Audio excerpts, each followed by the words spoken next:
नमस्कार साथियों। देवगुरु बृहस्पति को बुद्धि और शिक्षा का कारक माना जाता है।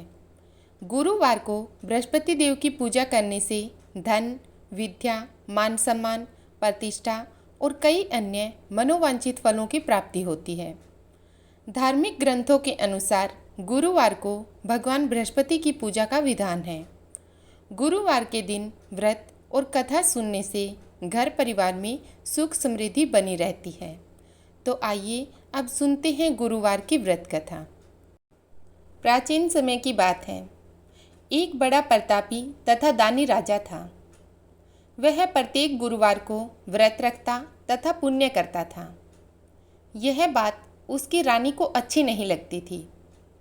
वह न व्रत करती थी और न ही किसी को एक पैसा दान में देती थी। राजा को भी ऐसा करने से मना किया करती थी। एक समय की बात है कि राजा शिकार खेलने वन में चले गए। घर पर रानी और उसकी दासी थी। उस समय गुरु बृहस्पति साधु का रूप धारण कर राजा के दरवाजे पर भिक्षा मांगने आए। साधु ने रानी से भिक्षा मांगी तो वह कहने लगी, हे साधु महाराज, मैं इस दान और पुण्य से तंग आ गई हूँ। आप कोई ऐसा उपाय बताएं जिससे यह सारा धन नष्ट हो जाए और मैं आराम से रह सकूं। साधु रूपी बृहस्पति देव ने कहा, हे देवी, तुम बड़ी विचित्र हो। संतान और धन से कोई दुखी नहीं होता। अगर तुम्हारे पास धन अधिक है तो इसे शुभ कार्यों में लगाओ, जिससे तुम्हारे दोनों लोग सुधर जाएंगे। परंतु साधु की बातों से रानी खुश नहीं हुई। उसने कहा, मुझे ऐसे धन की आवश्यकता नहीं जिसे मैं दान में दूं तथा जिसको संभालने में ही मेरा सारा समय नष्ट हो जाए। साधु ने कहा, यदि तुम्हारी ऐसी ही इच्छा है तो जैसा मैं तुम्हें बताता हूँ तुम वैसा ही करना। बृहस्पतिवार के दिन तुम घर को गोबर से लीपना, अपने केशों को पीली मिट्टी से धोना, केशों को धोते समय स्नान करना, राजा से हजामत बनाने को कहना, भोजन में मांस मदिरा खाना, कपड़ा धोबी को यहाँ धुलने डालना। इस प्रकार 7 बृहस्पतिवार करने से तुम्हारा समस्त धन नष्ट हो जाएगा। इतना कहकर साधु बने बृहस्पति देव अंतर्ध्यान हो गए। साधु के कहे अनुसार करते हुए रानी को केवल 3 बृहस्पतिवार ही बीते थे कि उसकी समस्त धन संपत्ति नष्ट हो गई। भोजन के लिए परिवार तरसने लगा। एक दिन राजा रानी से बोला, हे रानी, तुम यहीं रहो, मैं दूसरे देश को जाता हूँ, क्योंकि यहाँ पर मुझे सभी जानते हैं, इसलिए मैं कोई छोटा कार्य नहीं कर सकता। ऐसा कहकर राजा परदेश चला गया। वहाँ वह जंगल से लकड़ी काट कर लाता और शहर में बेचता। इस तरह वह अपना जीवन व्यतीत करने लगा। इधर राजा के बिना रानी और दासी दुखी रहने लगी। एक समय जब रानी और दासियों को 7 दिन बिना भोजन के रहना पड़ा तो रानी ने अपनी दासी से कहा, हे दासी, पास ही के नगर में मेरी बहन रहती है। वह बड़ी धनवान है। तू उसके पास जा और कुछ ले आ, ताकि थोड़ा बहुत गुजर बसर हो जाए। दासी रानी की बहन के पास गई। उस दिन बृहस्पतिवार था। रानी की बहन उस दिन बृहस्पतिवार की कथा सुन रही थी। दासी ने रानी की बहन को अपनी रानी का संदेश दिया, लेकिन रानी की बहन ने कोई उत्तर नहीं दिया। जब दासी को रानी की बहन से कोई उत्तर नहीं मिला तो वह दुखी हुई। उसे क्रोध भी आया। दासी ने वापस आकर रानी को सारी बात बता दी। सुनकर रानी ने अपने भाग्य को कोसा। उधर रानी की बहन ने सोचा कि मेरी बहन की दासी आई थी, परंतु मैं उससे नहीं बोली, इससे वह दुखी हुई होगी। कथा सुनकर और पूजन समाप्त कर वह अपनी बहन के घर गई और कहने लगी, हे बहन, मैं बृहस्पतिवार का व्रत कर रही थी। तुम्हारी दासी गई, परंतु जब तक कथा होती है तब तक न उठते हैं और न बोलते हैं, इसलिए मैं नहीं बोली। कहो, दासी क्यों गई थी? रानी बोली, बहन, हमारे घर अनाज नहीं था। ऐसा कहते कहते रानी की आंखें भर आई। उसने दासियों समेत भूखा रहने की भी बात अपनी बहन को बता दी। रानी की बहन बोली, बहन, बृहस्पति देव भगवान सबकी मनोकामना पूर्ण करते हैं। देखो, शायद तुम्हारे घर में अनाज रखा हो। यह सुनकर दासी घर के अंदर गई तो वहाँ उसे एक घड़ा अनाज का भरा मिल गया। उसे बड़ी हैरानी हुई क्योंकि उसने एक एक बर्तन देख लिया था। उसने बाहर आकर रानी को बताया। दासी रानी से कहने लगी, हे रानी, जब हमको भोजन नहीं मिलता तो हम व्रत ही करते हैं, इसलिए क्यों न इससे व्रत और कथा की विधि पूछ ली जाए। हम भी व्रत किया करेंगे। दासी के कहने पर रानी ने अपनी बहन से बृहस्पतिवार व्रत के बारे में पूछा। उसकी बहन ने बताया, बृहस्पतिवार के व्रत में चने की दाल और मुनक्का से विष्णु भगवान का केले की जड़ में पूजन करें तथा दीपक जलाएं, पीला भोजन करें तथा कथा सुने। इससे गुरु भगवान प्रसन्न होते हैं और मनोकामना पूर्ण करते हैं। व्रत और पूजन की विधि बताकर रानी की बहन अपने घर लौट आई। रानी और दासी दोनों ने निश्चय किया कि बृहस्पति देव भगवान का पूजन जरूर करेंगी। 7 रोज बाद जब बृहस्पतिवार आया तो उन्होंने व्रत रखा। गुड़साल में जाकर चना और गुड़ बीन लाई तथा उसकी दाल से केले की जड़ तथा विष्णु भगवान का पूजन किया। अब पीला भोजन कहाँ से आए? दोनों बड़ी दुखी हुई, परंतु उन्होंने व्रत किया था, इसलिए बृहस्पति देव भगवान प्रसन्न थे। एक साधारण व्यक्ति के रूप में वे 2 थालों में सुंदर पीला भोजन लेकर आए और दासी को देकर बोले, हे दासी, यह भोजन तुम्हारे लिए और तुम्हारी रानी के लिए है, इसे तुम दोनों ग्रहण करना। दासी भोजन पाकर बहुत प्रसन्न हुई। उसने रानी को सारी बात बताई। उसके बाद वे प्रत्येक बृहस्पतिवार को गुरु भगवान का व्रत और पूजन करने लगी। बृहस्पति भगवान की कृपा से उसके पास धन हो गया, परंतु रानी फिर से पहले की तरह आलस्य करने लगी। तभी दासी बोली, देखो रानी, तुम पहले भी इसी प्रकार आलस करती थी। तुम्हें धन के रखने में कष्ट होता था। इस प्रकार सभी धन नष्ट हो गया। अब गुरु भगवान की कृपा से धन मिला है तो फिर तुम्हें आलस्य नहीं करना चाहिए। बड़ी मुसीबतों के बाद हमने यह धन पाया है, इसलिए हमें दान पुण्य करना चाहिए। अब तुम भूखे मनुष्यों को भोजन कराओ, प्याऊ लगवाओ, ब्राह्मणों को दान दो, कुआं, तालाब, बावड़ी आदि का निर्माण करवाओ, मंदिर, पाठशाला बनवाकर ज्ञान दो, कुंवारी कन्याओं का विवाह करवाओ, अर्थात धन को शुभ कार्यों में खर्च करो, जिससे तुम्हारे कुल का यश बढ़े तथा स्वर्ग प्राप्त हो। दासी की बात मानकर रानी शुभ कर्म करने लगी। उसका यश फैलने लगा। एक दिन रानी और दासी आपस में विचार करने लगी कि न जाने राजा किस दशा में होंगे। उनकी कोई खोज खबर भी नहीं है। उन्होंने श्रद्धापूर्वक गुरु बृहस्पति भगवान से प्रार्थना की कि राजा जहाँ कहीं भी हो शीघ्र वापस आ जाए। उधर राजा प्रदेश में बहुत दुखी रहने लगा। वह प्रतिदिन जंगल से लकड़ी बीन कर लाता और उसे शहर में बेचकर अपने दुखी जीवन को बड़ी कठिनता से व्यतीत करता।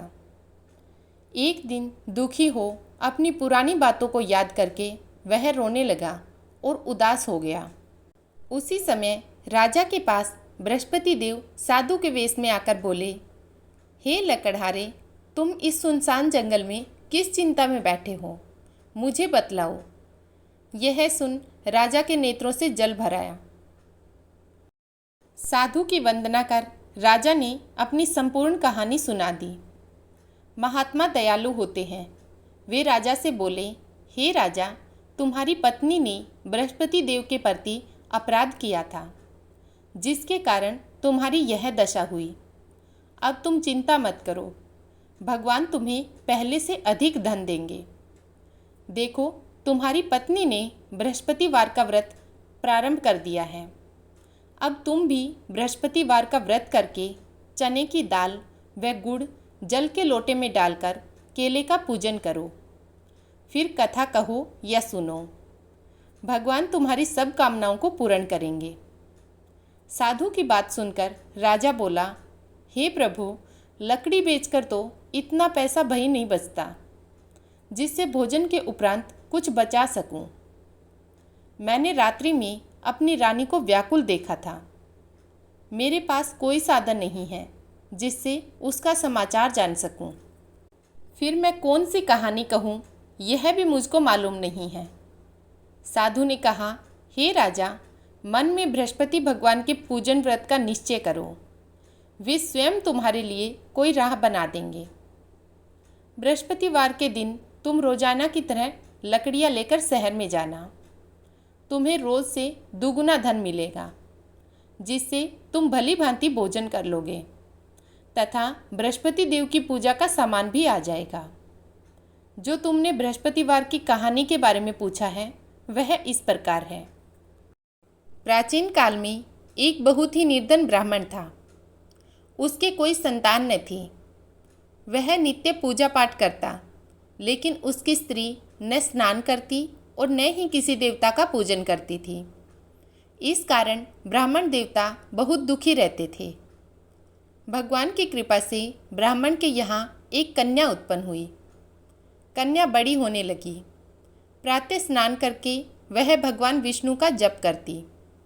बृहस्पतिवार का व्रत भी करने लगी। पूजा पाठ समाप्त कर पाठशाला जाती तो अपनी मुट्ठी में जौ भर के ले जाती और पाठशाला के मार्ग में डालती जाती। लौटते समय वहीं जो सोने के हो जाते तो उनको बीनकर घर ले आती। एक दिन वह बालिका सूप में उन सोने के जौ को फटककर साफ कर रही थी कि तभी उसकी माँ ने देख लिया और कहा कि हे बेटी, सोने के जौ को फटकने के लिए सोने का सूप भी तो होना चाहिए। दूसरे दिन गुरुवार था। कन्या ने व्रत रखा और बृहस्पति देव से सोने का सूप देने की प्रार्थना की। बृहस्पति देव ने उसकी प्रार्थना स्वीकार कर ली। रोजाना की तरह वह कन्या जौ फैलाती हुई पाठशाला चली गई। पाठशाला से लौटकर जब वह जौ बीन रही थी तो बृहस्पति देव की कृपा से उसे सोने का सूप मिला।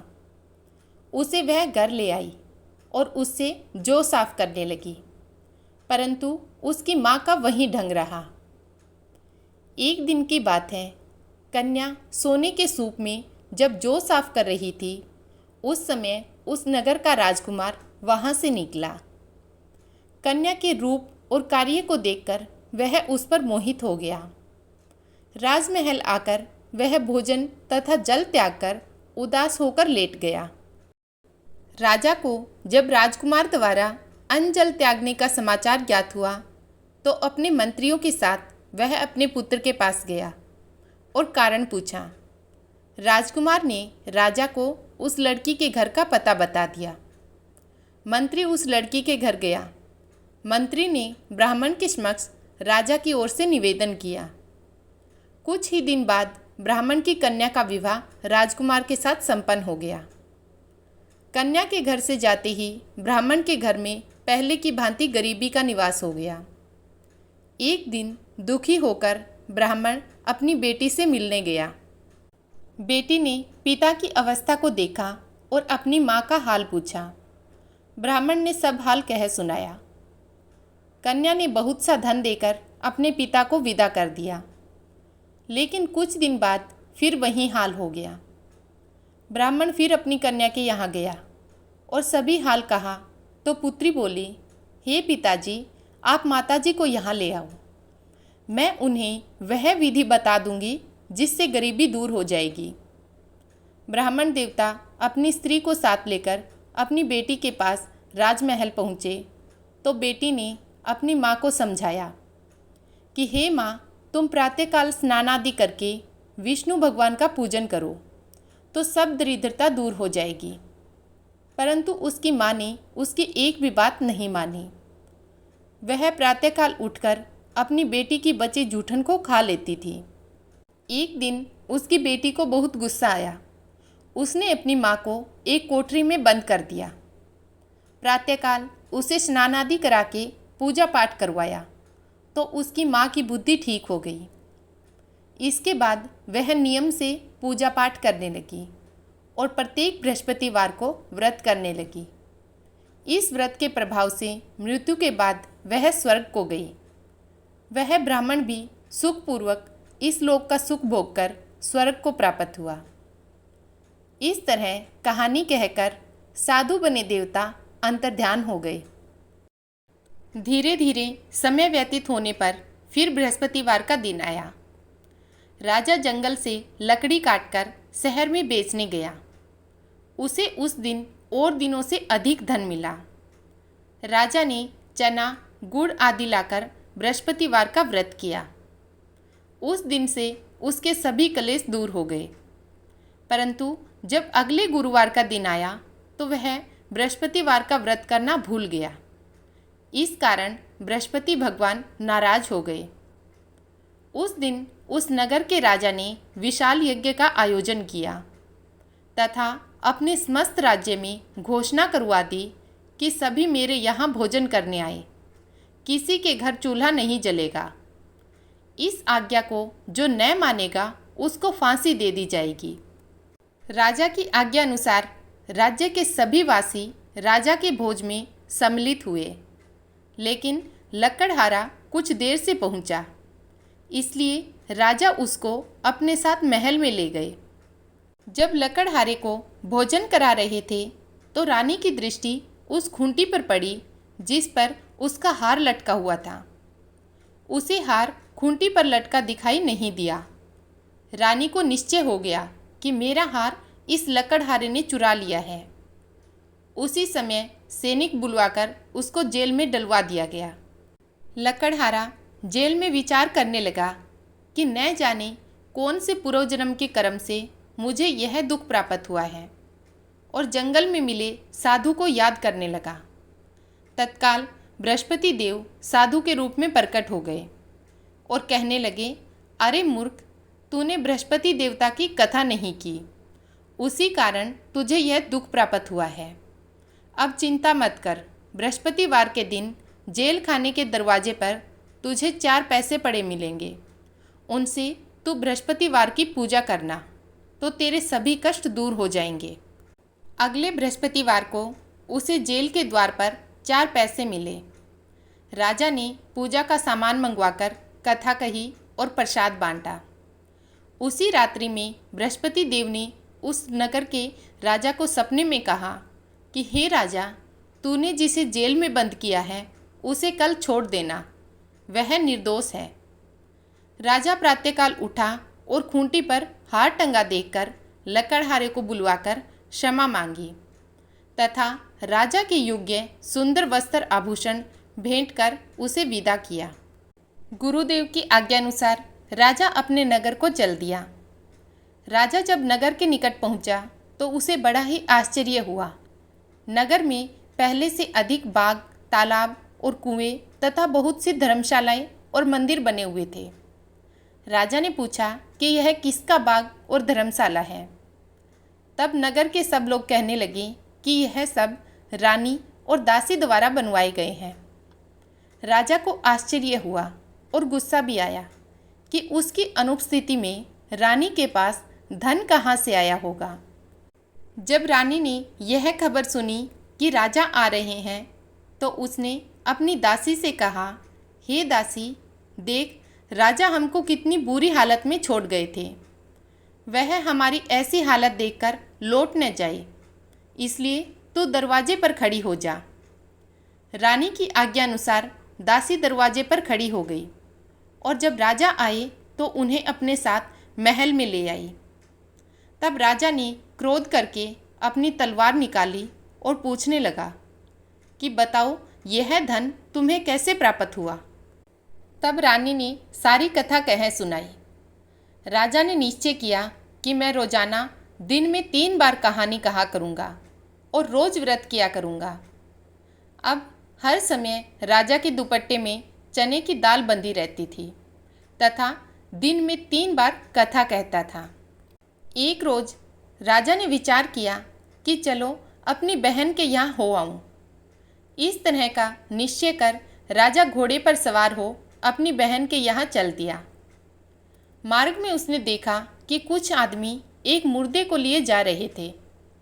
उन्हें रोककर राजा कहने लगा, अरे भाइयों, मेरी बृहस्पतिवार की कथा सुन लो।